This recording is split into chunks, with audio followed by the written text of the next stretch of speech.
Hello friends, welcome to Exampur IAS English medium channel. मैं अरुण कुमार आप सभी का स्वागत करता हूं Exampur IAS English medium channel पर। तो दोस्तों, सबसे पहले जो लोग भी नए हमारे साथ जुड़ रहे हैं, चैनल को सब्सक्राइब कर दीजिए और बेल आइकन दबाना बिल्कुल ना भूलें ताकि कोई भी नोटिफिकेशन आप तक तुरंत से तुरंत पहुंच सके। और दोस्तों, ज़्यादा से ज़्यादा इस सेशन को आप लाइक एंड शेयर करिए। बिहार के रिलेटेड बहुत ही इंपॉर्टेंट टॉपिक आज हम डिस्कस करने जा रहे हैं क्लास में। देख भी सकते हैं आप आईएमपी और ये कुछ बैग सा लिए हुए बिहार के डिप्टी सीएम जो हैं आपको यहाँ पे दिख रहे हैं। आज बात करेंगे हम बजट के रिलेटेड। बजट कौन सा वाला? फाइनेंशियल ईयर 2022 वाला, मतलब 2021-2022 का जो फाइनेंशियल ईयर है उसके बजट के रिलेटेड बात करेंगे। क्योंकि आपका एग्जाम पोस्टपोन्ड होकर 30 अप्रैल तक चला गया है, तो हम दोनों बजट पे नज़र डाल लेंगे, फाइनेंशियल ईयर 2021-2022 पर भी और फाइनेंशियल ईयर 2022-2023 पर भी। दोनों बजट हमारे लिए इंपॉर्टेंट हैं। एटलीस्ट कुछ नहीं तो जो आपका पहला वाला बजट है उसको एटलीस्ट एक बार सरसरी निगाहों से देखना तो जरूरी बन ही जाता है कि भाई कितने का बजट था, कितना रेवेन्यू, कितना एक्सपेंडिचर, ये सारी चीज़ें तो जरूरी हो जाती हैं। इसलिए अगर मान लीजिए एग्ज़ाम आपका नवंबर-दिसंबर 2021 में हुआ रहता तो उस करंट ईयर का बजट के रिलेटेड क्वेश्चन जरूर आता। तो दोस्तों, फटाफट आप हमारे साथ जुड़ जाइए, सेशन को लाइक एंड शेयर कर दीजिए और फिर हम बढ़ाते हैं अपने सेशन को आगे। यहाँ पे आप देख सकते हैं बिहार बजट की बड़ी बातें। मैं आपको बताते चलूं कि दो बजट देखना है हमको, तो ये अभी हम देख रहे हैं फाइनेंशियल ईयर 2021-2022 का।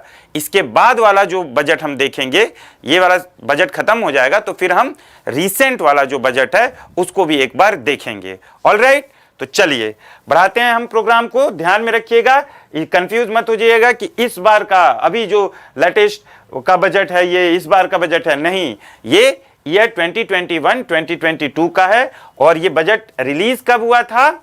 ये 22 फरवरी 2021 को आया था। कब आया था? 22 फरवरी 2021 को रिलीज हुआ था। 22 फरवरी 2021 को ये बजट पेश हुआ था। कहां पे? विधानसभा में। तो ये 22 फरवरी 2021 वाले बजट के बारे में हम चर्चा करेंगे। ऑलराइट, और उसके बाद हम 2022 वाला जो आएगा बजट, जो 2022-2023 के लिए होगा, उस पे चर्चा करेंगे। फिलहाल 2021 22 फरवरी को जो रिलीज हुआ था उसके कुछ खास बातों पर हम नजर डाल लेते हैं। फटाफट आप सेशन को शेयर करिए, लाइक करिए, क्योंकि बजट वाला जो पोर्शन होता है बहुत ज्यादा इंपॉर्टेंट होता है। यहाँ पे काफी की टर्म्स हमें समझने होंगे, काफी इंपॉर्टेंट टर्म्स अभी आज के सेशन में आपको समझ में आएगा जो कि इकोनॉमी से रिलेट करता है। वो डायरेक्टली की टर्म्स भी आपके एग्जाम में कभी पूछा जा सकता है, तो आप उसका आसानी से आंसर कर पाएंगे। इसलिए आज के सेशन को बहुत ही ध्यान से आप अटेंड करिएगा। यहाँ पे अपने सारे की टर्म्स के रिलेटेड जो भी कंफ्यूजन होगा आपके दिमाग में उसको क्लियर करते हुए चलिएगा।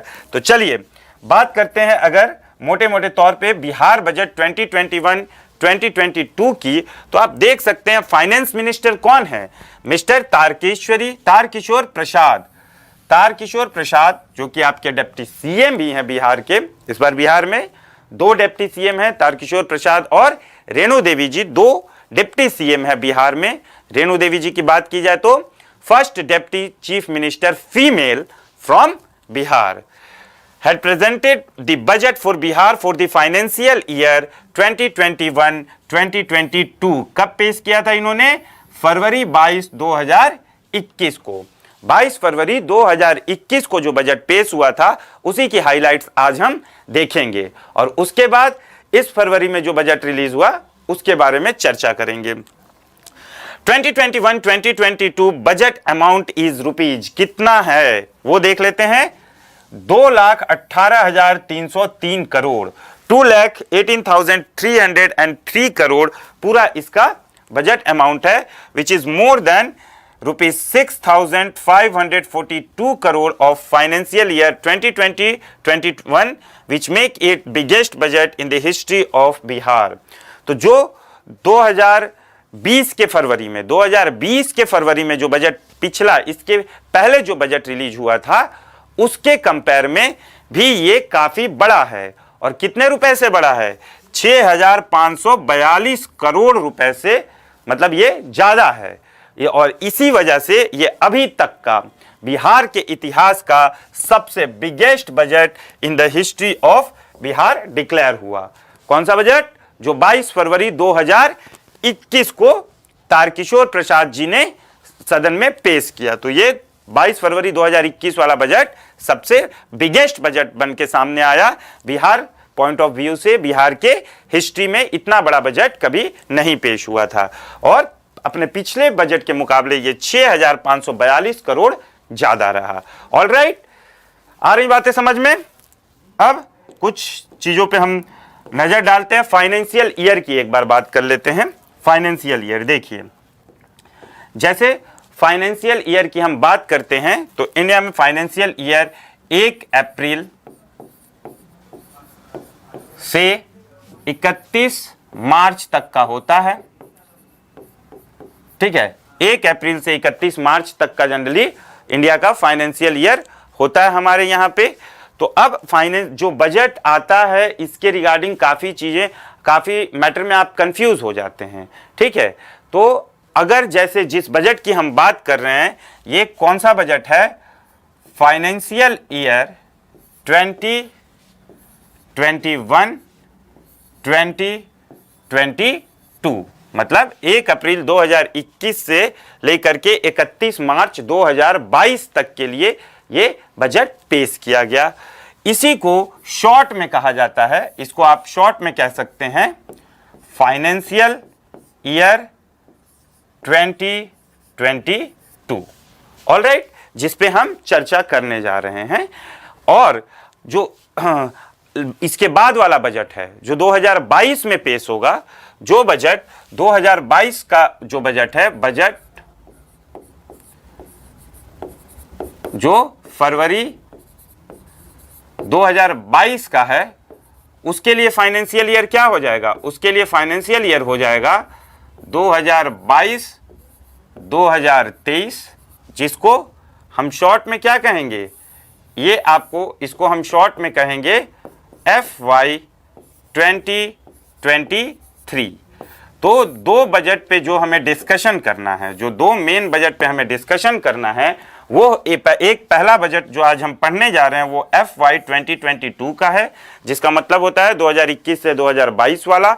और जो दूसरा हम पढ़ेंगे आगे के सेशंस में वो फाइनेंशियल ईयर 2023 का होगा, जिसका मतलब होता है फाइनेंशियल ईयर 2022 से 2023 के लिए। इसको शॉर्ट में डायरेक्टली ऐसे कहा जाता है कि भाई ये 21 से 22 का है तो डायरेक्टली कह दो फाइनेंशियल ईयर 22, ये 22 से 23 का है तो इसे डायरेक्टली कह दो फाइनेंशियल ईयर 23। ठीक है, इतना आपको समझ में आया।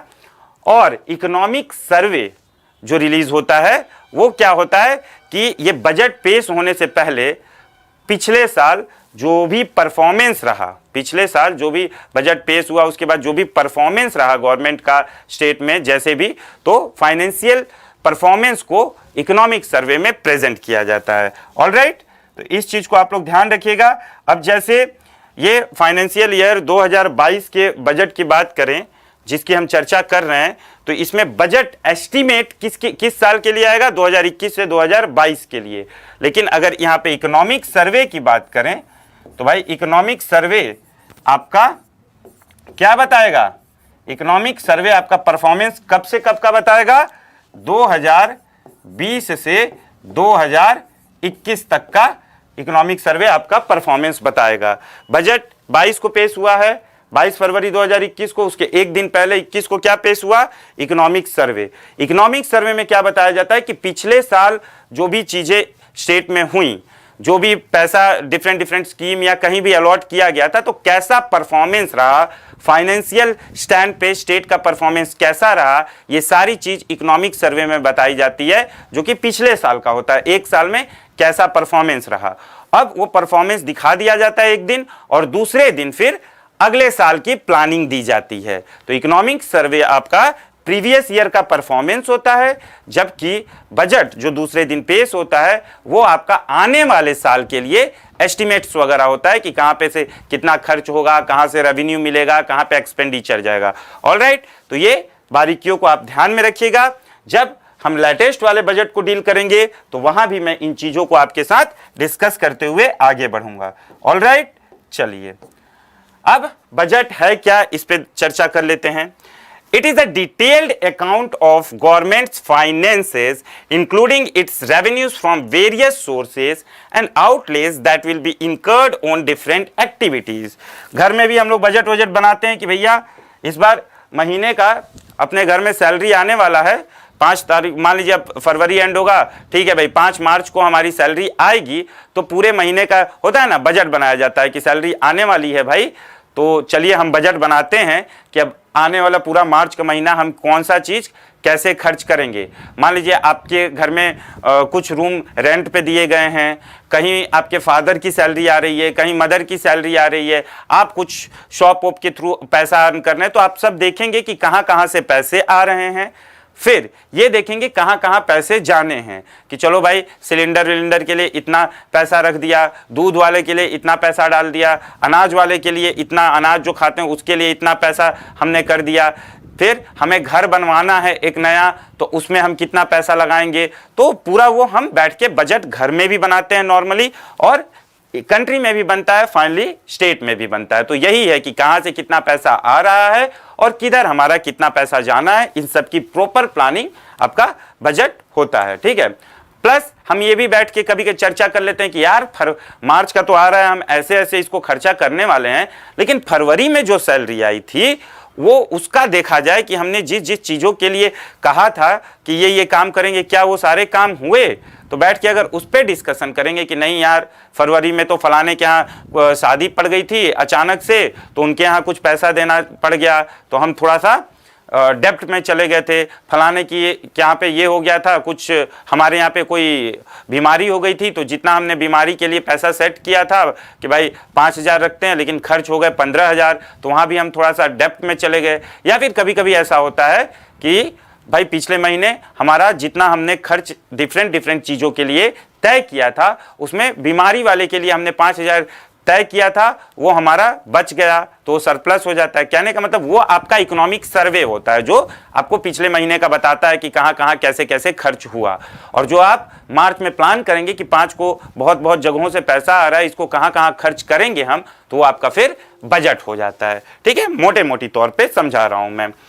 It is important to note that term budget is not mentioned in the constitution. अगर constitution की बात की जाए तो कभी भी क्वेश्चन आता है तो ध्यान रखिएगा कि जो टर्म बजट है ये constitution में कहीं यूज नहीं किया गया है। constitution में बजट शब्द का यूज, बजट शब्द का प्रयोग constitution में कहीं नहीं हुआ है। पूरे कॉन्स्टिट्यूशन को आप पढ़ लीजिए, कहीं भी बजट शब्द का यूज आपको देखने को नहीं मिलेगा। ऑलराइट, तो फिर भाई क्या शब्द यूज हुआ है, क्या कहा जाता है? It is mentioned as annual financial statement in article 112 of the Indian constitution. ये यूनियन के लिए, ठीक है, यूनियन मतलब सेंट्रल गवर्नमेंट के लिए। स्टेट गवर्नमेंट के लिए कौन सा आर्टिकल है वो हम आगे देखेंगे, 202 के बारे में चर्चा करेंगे। फिलहाल सेंट्रल लेवल के हिसाब से अगर देखिए तो आर्टिकल 112 में याद कर लीजिए, बजट को, यूनियन बजट की अगर बात करें, सेंट्रल गवर्नमेंट के बजट की बात करें, जो हाल फिलहाल में हमारी finance, union finance minister Nirmala Sitharaman ji ने पेश किया था, तो ये कहां पे मेंशन्ड है? 112, आर्टिकल 112 में। और वहां पे भी बजट नहीं कहा गया है, वहां पे क्या कहा गया है? एनुअल फाइनेंशियल स्टेटमेंट कहा गया है। यहां पे मैंने बता दिया है कि ये जो आर्टिकल है आपका, ये किसके लिए है? ये आर्टिकल आपका यूनियन बजट के लिए है, सेंट्रल बजट के लिए है। ठीक है, ओके, चलिए तो स्टेट का भी देख लेते हैं भाई।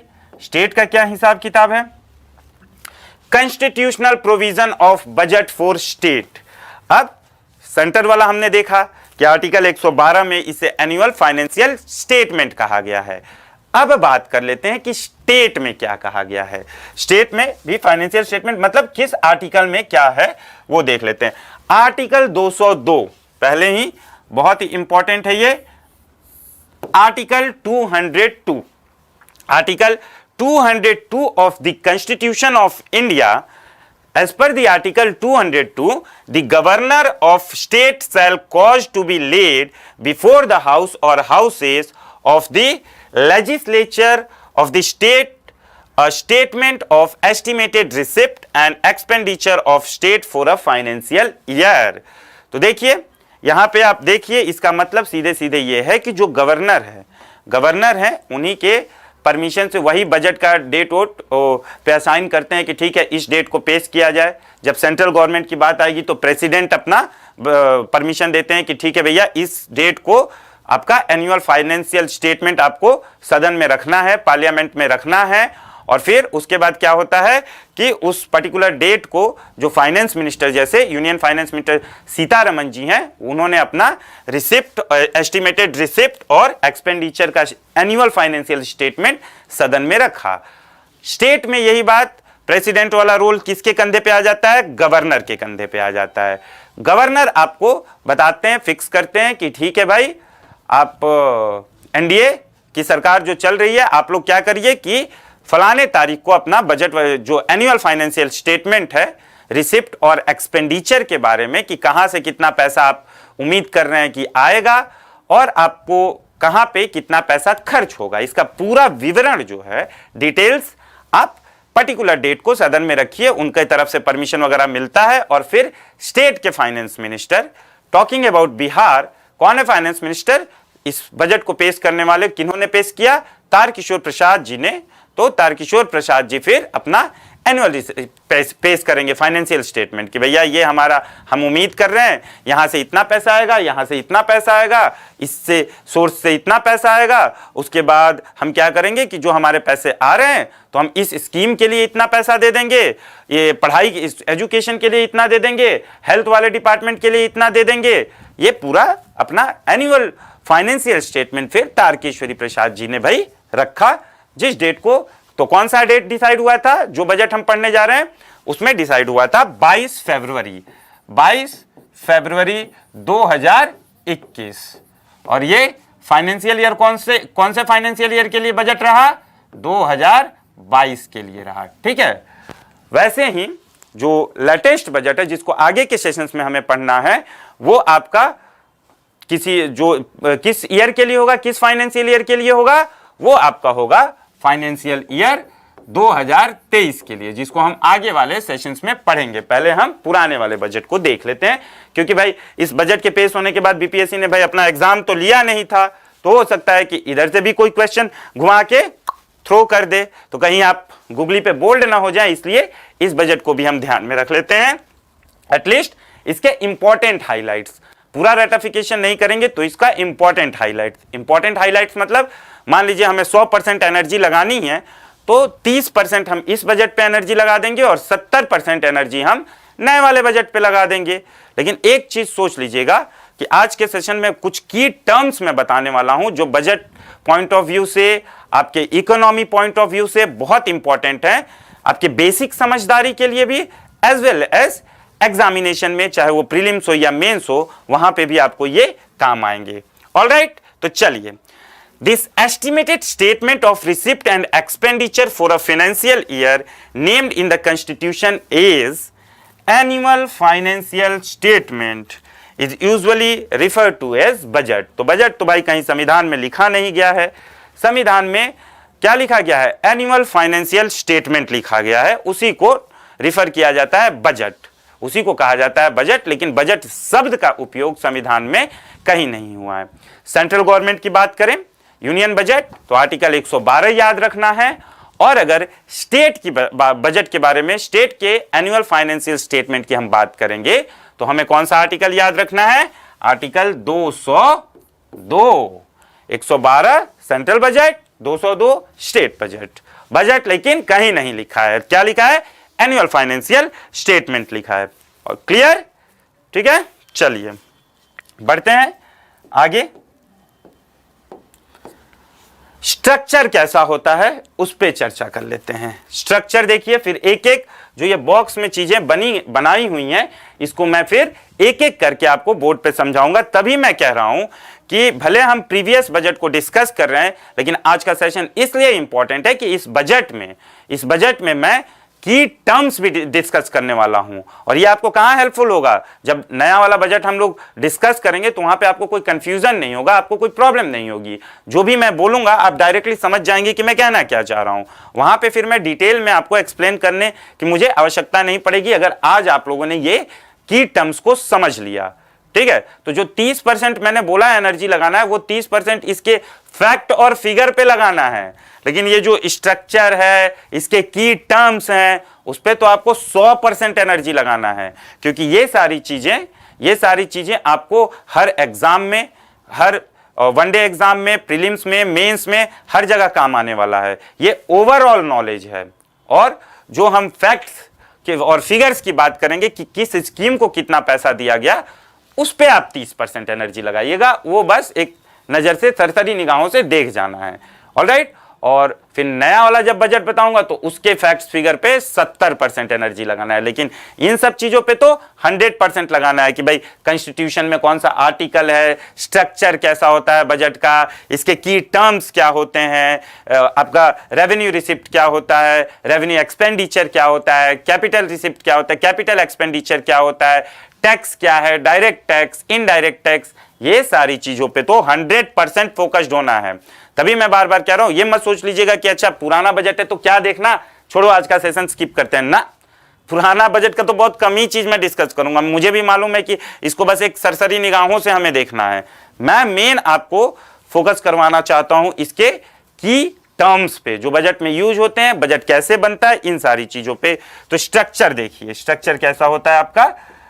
स्ट्रक्चर की अगर बात करें तो गवर्नमेंट बजट दो भागों में बटा हुआ है। एक आपका आ जाता है रेवेन्यू बजट और दूसरा आपका आ जाता है कैपिटल बजट। ठीक है, रेवेन्यू बजट हो गया, कैपिटल बजट हो गया। रेवेन्यू बजट, जो कैपिटल बजट है, ये फिर दो हिस्सों में बटा हुआ है। क्या, कैपिटल रिसिप्ट। बजट बनाते समय दो चीज तो ध्यान रखना ही है कि आना कहां से है और भेजना कहां है। पैसे आएंगे कहां से और पैसे हमें लगाना कहां है। पैसे टैक्स कलेक्ट करके आ रहे हैं, हमें इधर एजुकेशन डिपार्टमेंट को, मान लीजिए पैसे कलेक्ट करके टैक्स, डायरेक्ट टैक्स से आपको 10 लाख आ रहे हैं, इनडायरेक्ट टैक्स से 15 लाख आ रहे हैं। ठीक है, इधर आपको क्या करना है, एजुकेशन डिपार्टमेंट को 5 लाख देना है, हेल्थ डिपार्टमेंट को 4 लाख देना है। तो ये तो आपको रिसीव और आउटले, रिसीव आउटले दो तो होगा ही। इसीलिए कैपिटल रिसिप्ट, कैपिटल बजट में क्या है, एक आपका कैपिटल रिसिप्ट है, कहां से रिसीव होगा, दूसरा है आपका कैपिटल एक्सपेंडिचर की कहां खर्च करने हैं। और इसको हम डिटेल में अभी जानेंगे, डिटेल में इसको हम प्रॉपर तरीके से देखेंगे। ठीक है, चलिए दूसरा है जो रेवेन्यू बजट की हमने बात की। तो रेवेन्यू बजट में देखिए आपका रेवेन्यू रिसिप्ट है और आपका रेवेन्यू एक्सपेंडिचर है। तो एक्सपेंडिचर तो बहुत भागों में नहीं बंटता। एक्सपेंडिचर ठीक है, यहां कर देंगे, यहां कर देंगे, वहां कर देंगे। लेकिन इसका जो रेवेन्यू रिसिप्ट है वो फिर कुछ टुकड़ों में बटा हुआ है। कैसे टुकड़ों में, एक आपका आता है टैक्स से रेवेन्यू और दूसरा आता है आपका नॉन टैक्स से रेवेन्यू। कुछ टैक्स लगाया जाता है, उससे पैसा मिल जाता है, रेवेन्यू मिल जाता है, और कुछ जो है आपका नॉन टैक्स रेवेन्यू है। ऑलराइट, तो ये दोनों चीजें आपको ध्यान रखना है। डिटेल में हम इसको आगे डिस्कस करेंगे। अब जो टैक्स रेवेन्यू है वो अगेन दो हिस्सों में बटा हुआ है। एक हो जाता है आपका डायरेक्ट टैक्स, देखिए एक है आपका डायरेक्ट टैक्स और दूसरा है आपका इनडायरेक्ट टैक्स। तो यहां पे आप देखिए कि कितने इंपॉर्टेंट इंग्रेडिएंट्स हैं जिनके बारे में हम डिस्कस करने जा रहे हैं। पहले तो बात करें इस बॉक्स की, तो ये आपका हो गया बॉक्स नंबर 1। ऑलराइट, इसके बारे में हम ऑलरेडी डिस्कस कर चुके हैं। ये आपका दूसरा बॉक्स, ये आपका तीसरा बॉक्स, चौथा, पांचवा, छठा, सातवां, 8, 9, 10, 11, टोटल आपके कितने बॉक्स हैं, 11 बॉक्स हैं। इंपॉर्टेंट कितने बॉक्स हैं, 11। उसमें से पहला बजट के बारे में हमने देख लिया, पहला बॉक्स हमने देख लिया ऑलरेडी। ठीक है, अब हमें देखने हैं बाकी के 10 बॉक्सेस को। बेसिक कंसेप्ट अपना क्लियर करना है कि बाकी के ये 10 बॉक्सेस का मतलब होता क्या है। तो चलिए पहला बजट वाला सबने देख लिया है कि एनुअल फाइनेंशियल स्टेटमेंट होता है, सेंट्रल वाला आपका आर्टिकल 112 में है, स्टेट वाला आपका आर्टिकल 202 में है। सेंट्रल वाले के लिए प्रेसिडेंट डिसाइड करते हैं, स्टेट वाले के लिए गवर्नर डिसाइड करते हैं। ऑलराइट, पहला वाला बॉक्स हमारा क्लियर हो गया है। फाइनेंशियल ईयर जो है, ये कौन से फाइनेंशियल ईयर का मैं बात कर रहा हूं, फाइनेंशियल ईयर 2021 से 2022, जिसको शॉर्ट में कहा जाता है फाइनेंशियल ईयर 2022। इसके बाद हम डिस्कस करेंगे बजट फॉर फाइनेंशियल ईयर 2022 से 2023, जिसको फाइनेंशियल ईयर 2023 कहा जाता है शॉर्ट में। ऑलराइट, जो आगे वाला रहता है उसी को डायरेक्टली फाइनेंशियल ईयर मान लिया जाता है। ठीक है, तो चलिए बढ़ते हैं हम नेक्स्ट बॉक्स की ओर। अगला बॉक्स हमारा क्या कहता है उस पर चर्चा कर लेते हैं। की टर्म्स जो है इस पे हमें डिस्कशन करना है। तो की टर्म्स में क्या आपका आना है, रेवेन्यू की बात करेंगे। सबसे पहले किसकी बात करेंगे, रेवेन्यू बजट की बात करेंगे, जिसमें आपका क्या क्या है, रेवेन्यू रिसिप्ट है और रेवेन्यू एक्सपेंडिचर है। कि भाई रेवेन्यू और कैपिटल दो भागों में बटा था, रेवेन्यू बजट और कैपिटल बजट। अब रेवेन्यू वाले को हम डिटेल में डिस्कस करेंगे। रेवेन्यू में क्या है आपका, रेवेन्यू रिसिप्ट है और रेवेन्यू एक्सपेंडिचर है। रेवेन्यू रिसिप्ट कहां से रहा है, एक्सपेंडिचर कहां खर्च करना है, उसके बारे में चर्चा करेंगे। तो सबसे पहले बात होगी रेवेन्यू रिसिप्ट की। रेवेन्यू रिसिप्ट की हम चर्चा करेंगे। Revenue receipt can be defined as those receipts which neither create any liability nor cause any reduction in assets of the government। ठीक है, मैं समझा रहा हूं अभी। They are regular and recurring in nature and the government receives them in the normal course of activities. It comprises income amassed by government through taxes and non-taxes sources like dividend on investment and interest। Simple सा आपको बता दूं कि revenue receipt क्या होता है। Revenue receipt में वो पैसे सरकार के पास आते हैं जिसे सरकार को वापस नहीं करना होता है, सरकार कर्जदार नहीं बनती है। ठीक है, वो पैसे जो सरकार के खजाने में आते हैं, और उसके लिए दो चीजें हैं। एक तो सरकार कर्जदार नहीं बनती है, इसमें लायबिलिटी क्या है आपकी नहीं होती है। ऑलराइट, और दूसरा चीज इसमें क्या नहीं होता है, एसेट रिडक्शन नहीं होता है। एसेट रिडक्शन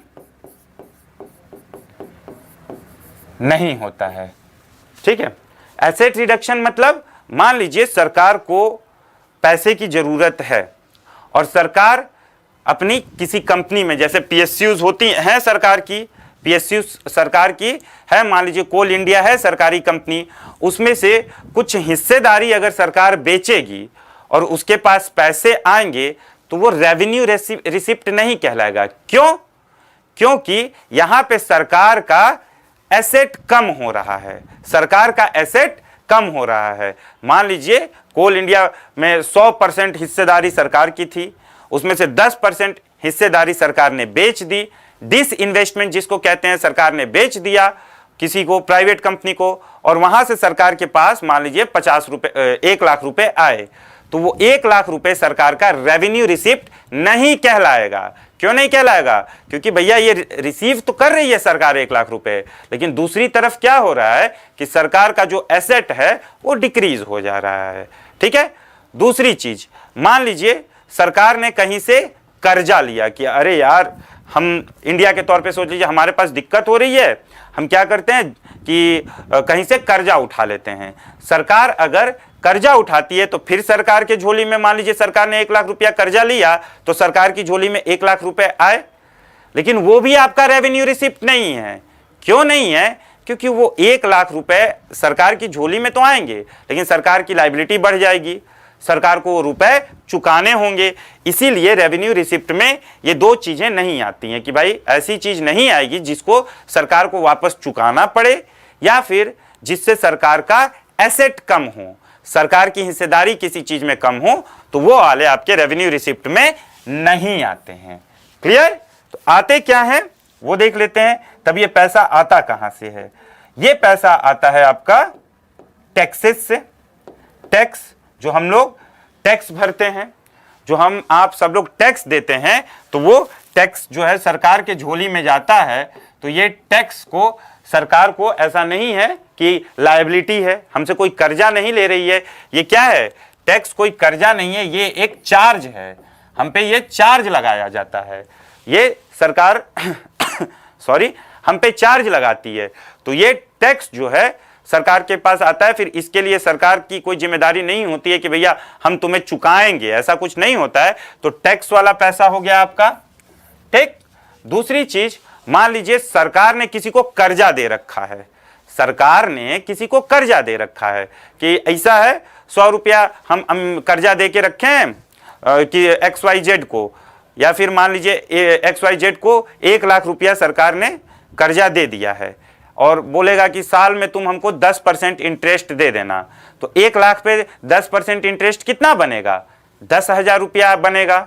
एक साल में 1 लाख पे अगर 10% सरकार इंटरेस्ट ले रही है तो कितना बनेगा? 10,000 रुपया बनेगा। तो वो सरकार की जब झोली में आएगा तो रेवेन्यू रिसिप्ट कहलाएगा। क्यों? क्योंकि वो तो सूद के पैसे हैं ना, ब्याज के पैसे हैं, वो तो इंटरेस्ट के पैसे हैं।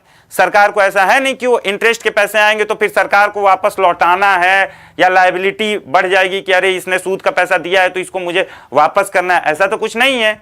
और वो इंटरेस्ट का पैसा आएगा तो ये भी नहीं है कि सरकार को अपनी कोल इंडिया फोल इंडिया में से कुछ हिस्सेदारी बेचनी पड़ेगी। ये तो सरकार को मजेदार एकदम इंटरेस्ट के पैसे आ रहे हैं, कोई ना तो लायबिलिटी है चुकाने का और ना ही इसे अपनी कोई हिस्सेदारी बेचनी पड़ेगी, ठीक है। तो वो आपका नॉन टैक्स रेवेन्यू कहला जाता है। क्या हो गया? नॉन टैक्स रेवेन्यू कहलाता है कि एक तो आपका हम लोग देते हैं, टैक्स भरते हैं, हम पे चार्ज होता है, उसमें भी सरकार को ना तो कुछ वापसी करना का टेंशन रहता है और ना ही ऐसा सरकार थोड़ी कहती है कि भैया आप टैक्स दे रहे हो, चलो कोल इंडिया में या NTPC में तुमको 10% की हिस्सेदारी दे दें, ऐसा तो कहने नहीं आती है ना सरकार। सरकार का कोई एसेट में तो कमी आ नहीं रहा है किसी चीज में, तो वो आपका टैक्स वाला हो गया। और नॉन टैक्स रेवेन्यू, भाई कहीं कर्जा वर्जा दी है उस पर जो इंटरेस्ट मिलता है सरकार को। फिर मान लीजिए कोई चीज सरकार रेंट पे दी है, उसका जो किराया आता है, तो किराया आने के बदले में ऐसा नहीं है ना कि जिस चीज को वो रेंट पे दी है वो चीज उस व्यक्ति का हो जाएगा, नहीं, सरकार के एसेट में कोई कमी नहीं आएगी और जो किराया आएगा वो भी सरकार को वापस तो देना नहीं पड़ेगा उस व्यक्ति को, तो वो आपका रेंट हो गया। फिर आपका ये जो मैंने बताया कि इंटरेस्ट, जो कर्जा सरकार ने किसी को दिया है उस पर कुछ सूद वूद ब्याज व्याज मिलेगा, तो वो हो गया। इससे क्या होता है, सरकार को ऐसे पैसे प्राप्त करने में ना तो अपनी कोई एसेट बेचना पड़ता है और ना ही इसे वापस करने की कोई जिम्मेदारी होती है। तो ये आपका होता है रेवेन्यू रिसिप्ट। क्या होता है? रेवेन्यू रिसिप्ट होता है ये आपका, ठीक है। आप ये जमीन उमीन का लिखाई उखाई भी होता है, ठीक है, उसमें लिखाई उखाई जो होता है तो वो क्या होता है? चार्जेस होते हैं। वो क्या होते हैं? चार्जेस होते हैं कि अच्छा भाई 4 बीघा खेत लिखवाना है, तो ऐसा तो है नहीं कि सिंपली लिखा जाएगा, उसका बकायदे उसका सर्कल रेट क्या चल रहा है उस हिसाब से उसका कुछ चार्ज तय किया जाएगा। वो चार्ज सरकार को जाएगा तो वो चार्जवा फिर सरकार आपको वापस थोड़ी देगी, आओ बेटा तुमको वापस कर देते हैं तुम जो चार्ज दिए थे, नहीं ना देगी। जमीन उमीन लिखाई का जो पैसा आएगा वो तो उसका रेवेन्यू हो गया, रेवेन्यू रिसिप्ट में जाएगी चीजें, उसको ना तो वापस करना पड़ता है और ऐसा भी नहीं है कि 4 बीघा कोई खेत लिखवा रहा है किसी दूसरे से तो सरकार का इसमें जमीन चला गया, सरकार का तो कुछ एसेट नहीं जाएगा, वो तो बस चार्ज कर रही। तो जो चार्जेस होते हैं ना वो आपके रेवेन्यू रिसिप्ट में चले जाते हैं, चाहे वो टैक्स वाले हों या नॉन टैक्स रेवेन्यू वाले हों। ऑलराइट, चलिए बढ़ते हैं आगे।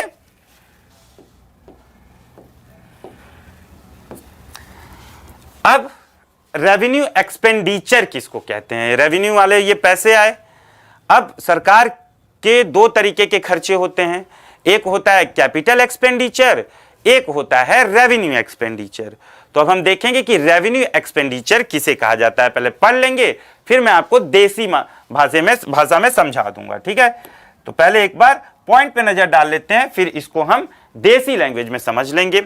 रेवेन्यू एक्सपेंडिचर की अगर बात करें तो those expenditures of government that do not lead to the creation of fixed asset are called revenue expenditure.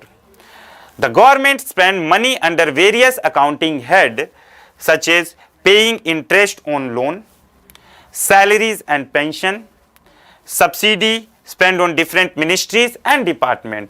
तो जो आपने रेवेन्यू रिसिप्ट देखा ना, वैसा ही रेवेन्यू एक्सपेंडिचर है। हमने क्या कहा था कि भैया सरकार को अपनी हिस्सेदारी बेच के, एसेट को बेच के पैसे मिल रहे हैं तो वो रेवेन्यू रिसिप्ट नहीं कहलाएगा। वैसे ही अगर सरकार अगर पैसों का उपयोग किस चीज के लिए कर रही है, अगर कोई फैक्ट्री खोलने के लिए कर रही है, तो वो रेवेन्यू एक्सपेंडिचर नहीं कहलाएगा। क्यों? क्योंकि इसमें आपका हो जा रहा है, अगर मान लीजिए सरकार ने 1 करोड़ रुपया से कोई सरकारी फैक्ट्री खोलने के लिए सरकार 1 करोड़ रुपया लगा रही है, तो इससे क्या होगा? एसेट क्रिएट होगा, एक एसेट क्रिएट होगा, और जहां एसेट क्रिएट होगा तब भाई इसे हम रेवेन्यू एक्सपेंडिचर नहीं कहेंगे कि यहां पे तो एसेट क्रिएट हो रहा है ना। जब अपने एसेट को बेचकर सरकार पैसा प्राप्त करती है और उसको रेवेन्यू रिसिप्ट नहीं कहा जाता है, तब भाई एसेट बनाने के लिए जो पैसा लगेगा उसको हम रेवेन्यू एक्सपेंडिचर नहीं कहेंगे। साफ बात है। तो एसेट क्रिएट करने के लिए अगर सरकार कोई पैसा लगाती है तो वो आपका रेवेन्यू एक्सपेंडिचर नहीं कहलाएगा। दूसरी चीज, अगर सरकार किसी को कर्जा देती है किसी को कर्जा देती है, अगर लोन देती है सरकार, ठीक है, तो लोन मान लीजिए दिया कि ऐसा है भैया, तुमको हम 1 लाख रुपया कर्जा देते हैं और तुम हमें इस पे 10% ब्याज देना। तो जो 1 लाख कर्जा दे रही है वो भी आपका रेवेन्यू एक्सपेंडिचर नहीं कहलाएगा, वो आपका रेवेन्यू एक्सपेंडिचर नहीं कहलाएगा। क्यों नहीं कहलाएगा? क्योंकि फिर वो कर्जा जो है आपका आगे चल के लौट के आपके पास आना है ना, ऐसे आ जाएगा। वो तो कर्जा सरकार के जो दिए आगे चल के मूलधन वापस आ जाएगा, तो जो लोन देती है वो आपका रेवेन्यू एक्सपेंडिचर नहीं कहलाएगा। लेकिन इस लोन पर जो ब्याज सरकार को मिलेगा वो क्या होगा? सरकार को वो तो वापसी कुछ करना नहीं है, एंजॉय करना है, तो रेवेन्यू रिसिप्ट में तो जरूर जाएगा। ठीक है कि भाई रेवेन्यू रिसिप्ट हो रहा है, सरकार को देना नहीं है। तो जब लोन सरकार अगर किसी को देती है और उस पे का ब्याज खाती है सरकार, उसको रेवेन्यू रिसिप्ट में डाल देती है, तब अगर सरकार ने किसी से लोन लिया हुआ है, सरकार ने मान लीजिए 1 लाख लोन लिया हुआ है और सरकार को उस पे ब्याज चुकाना है, अपने जेब से निकाल के देना है, तब तो वो रेवेन्यू एक्सपेंडिचर में आ ही जाएगा। क्यों आ जाएगा? क्योंकि भाई इंटरेस्ट जो ब्याज है वो रेवेन्यू बजट का हिस्सा है। ब्याज अगर सरकार खाएगी तो रेवेन्यू रिसिप्ट कहलाएगा, और अगर सरकार ब्याज देगी तो वो रेवेन्यू एक्सपेंडिचर कहलाएगा। तो जो ब्याज है ये रेवेन्यू बजट में आता है। ब्याज खाना रेवेन्यू रिसिप्ट हो गया, और ब्याज अपने जेब से निकाल के देना आपका रेवेन्यू एक्सपेंडिचर हो गया। लेकिन जो लोन की बात है, कर्जे की, पूरे मूलधन की बात है, तो मूलधन जो सरकार अगर लोन लेती है तो वो कैपिटल रिसिप्ट कहलाएगा, और वो लोन को या फिर अगर लोन सरकार देती है किसी को तो वो कैपिटल एक्सपेंडिचर कहलाएगा। सिंपल सी बात है कि ब्याज है वो रेवेन्यू बजट में जाता है, और पूरा जो लोन है, कर्जा का मूलधन है, वो कैपिटल बजट का हिस्सा है। ठीक है, अगर गवर्नमेंट किसी को कर्जा दे रही है तो वो कैपिटल एक्सपेंडिचर, कर्जा ले रही है तो कैपिटल रिसिप्ट, लेकिन ब्याज अगर किसी को दे रही है तो रेवेन्यू एक्सपेंडिचर, और ब्याज ले रही है तो रेवेन्यू रिसिप्ट हो जाएगा। ठीक है, तो ध्यान में रहेंगी ये चीजें। जो इंटरेस्ट है वो आपके रेवेन्यू बजट का हिस्सा है, और जो आपका लोन है पूरा ये आपके कैपिटल बजट का हिस्सा है। ठीक है, तो इंटरेस्ट सरकार को मिले तो रिसिप्ट, और देगी तो एक्सपेंडिचर। लोन अगर सरकार किसी से लेती है तो कैपिटल रिसिप्ट, लोन अगर देती है तो कैपिटल एक्सपेंडिचर। दोनों में डिफरेंस हमें याद रखना है कि भाई ब्याज जो है रेवेन्यू वाले बजट का हिस्सा है, और मूलधन जो है वो रेवेन्यू का ना हो के कैपिटल वाले का हिस्सा है। कैपिटल वाले के बारे में भी हम डिटेल डिस्कशन करेंगे। तो रेवेन्यू एक्सपेंडिचर की अगर बात करें तब पैसे खर्च करती कहां है सरकार? ब्याज देने में करती है, क्योंकि ब्याज रेवेन्यू वाले का हिस्सा है। किसी से अगर सरकार ने कर्जा ले लिया है करोड़ों रुपया, तो उसका ब्याज भरेगी, तो वो आपके रेवेन्यू एक्सपेंडिचर में जाएगा। दूसरी चीज, सब्सिडी जो सरकार देती है उसमें चला जाएगा आपका पैसा। डिफरेंट लोगों की सैलरी देती है, गवर्नमेंट ऑफिसेज में जो लोग काम करते हैं भाई उनकी डिपार्टमेंट में सैलरीज जाती है, पेंशन सैलरी जो जाता है लोगों का वो सारा गवर्नमेंट दे रही है। तो ये सारी चीजें क्या है? ये सारी चीजें खर्चा, मेंटेनेंस का आपका क्या हो जाता है? रेवेन्यू एक्सपेंडिचर हो जाता है, जिसकी हम चर्चा कर रहे हैं। ठीक है, रेवेन्यू रिसिप्ट हमने देखा और रेवेन्यू एक्सपेंडिचर हमने देखा। लेकिन अगर सरकार ने कि कहीं 5 लाख रुपया दिया हेल्थ डिपार्टमेंट को कि ये लो 5 लाख रुपए का एम्स बना दो, एम्स 5 लाख में नहीं बनेगा, मैं कह रहा हूं कि 5 लाख रुपए का एम्स बना दो, तो वो 5 लाख रुपया आपका रेवेन्यू एक्सपेंडिचर नहीं होगा। क्यों नहीं होगा? क्योंकि एम्स जो बनेगा तो वो एक एसेट बनेगा। एसेट बनेगा ना, तो एसेट बनेगा तो उसमें एसेट जहां नाम आ गया तो रेवेन्यू का काम खत्म, तब कैपिटल की बात हो जाएगी। तब ये कैपिटल एक्सपेंडिचर हो गया कि भैया एक एसेट बन रहा है, हेल्थ डिपार्टमेंट को जो पैसा दिया गया एक एसेट खड़ा हो रहा है, तब ये कैपिटल एक्सपेंडिचर। एसेट का नाम आते ही आप समझ लीजिए, एसेट का नाम आते ही कैपिटल की बात होने लगेगी। ठीक है, लेकिन अगर हेल्थ मिनिस्ट्री को 5 लाख सरकार ने मान लीजिए दिया, उसमें से हेल्थ मिनिस्ट्री ने 3 लाख का एम्स बनवाया। ठीक है, 5 लाख सरकार ने दिया तो 3 लाख का एम्स बनवा दिया हेल्थ मिनिस्ट्री ने, और 2 लाख रुपया में सैलरी दी लोगों को सैलरी दी। ठीक है, तो ये जो सैलरी वाली बात है इसमें तो कोई एसेट क्रिएट नहीं हो रहा है, तो ये आपका रेवेन्यू एक्सपेंडिचर माना जाएगा 2 लाख रुपया। जबकि ये जो 3 लाख रुपया है इसमें तो एम्स की बिल्डिंग खड़ी हो रही है, एक एसेट क्रिएट हो रहा है, तो ये आपका क्या माना जाएगा? ये आपका कैपिटल एक्सपेंडिचर माना जाएगा। ठीक है, तो हमने आज चर्चा की रेवेन्यू रिसिप्ट और रेवेन्यू एक्सपेंडिचर के रिलेटेड। अब नेक्स्ट क्लास में हम आगे बढ़ेंगे और आगे हम दूसरे जो की टर्म्स हमारे इंपॉर्टेंट हैं उनको बहुत ही ज्यादा डिटेल में समझेंगे, बिना कंफ्यूजन के, बिना किसी परेशानी के, उसको बेसिक एकदम देसी भाषा में आपको समझाऊंगा। और जब नया वाला बजट आपको पढ़ाऊंगा उस समय भी एक बार ये आप लोगों का मैं इकोनॉमी का सेक्शन बहुत इंपॉर्टेंट सेक्शन है, इसको रिवाइज भी करवाऊंगा ताकि आप लोगों के ध्यान में चीजें बनी रही और एग्जाम में आप आसानी से क्वेश्चंस का आंसर कर पाए। क्योंकि ये की टर्म समझना बहुत जरूरी है। कभी हम न्यूज़पेपर भी पढ़ते हैं तो कंफ्यूज हो जाते हैं, ये सब कंफ्यूजन नहीं रहेगी। आपसे इंटरेक्ट भी करूंगा आगे के सेशंस में, जब इंटरेक्ट करूंगा आपके प्रॉब्लम्स भी लूंगा और सारे प्रॉब्लम्स को डिस्कस भी करूंगा। ठीक है, तो अभी आज हम क्लास को यहीं वाइंड अप करते हैं, नेक्स्ट क्लास में मिलते हैं तो हम लोग आगे के की टर्म्स को डिस्कस करेंगे। ठीक है, और टेंशन मत लीजिए, जब लेटेस्ट बजट डिस्कस करूंगा ना तो उस समय फिर से एक बार 5-10 मिनट में सरसरी निगाहों से ये सारी चीजों को रिवाइज करवा दूंगा, ताकि आपको कुछ भी कंफ्यूजन और डाउट रहे डायरेक्टली आप मुझसे पूछिएगा और मैं आपके सवालों का आंसर दे दूंगा। क्योंकि इकोनॉमी थोड़ा सा टफ है, बहुत मजेदार है लेकिन। ठीक है, तो चलिए मिलते हैं नेक्स्ट सेशन में, इसका अगला पार्ट लेके आऊंगा मैं नेक्स्ट सेशन में आप लोगों के लिए। तब तक के लिए bye bye, take care, good night, मिलते हैं नेक्स्ट सेशन में।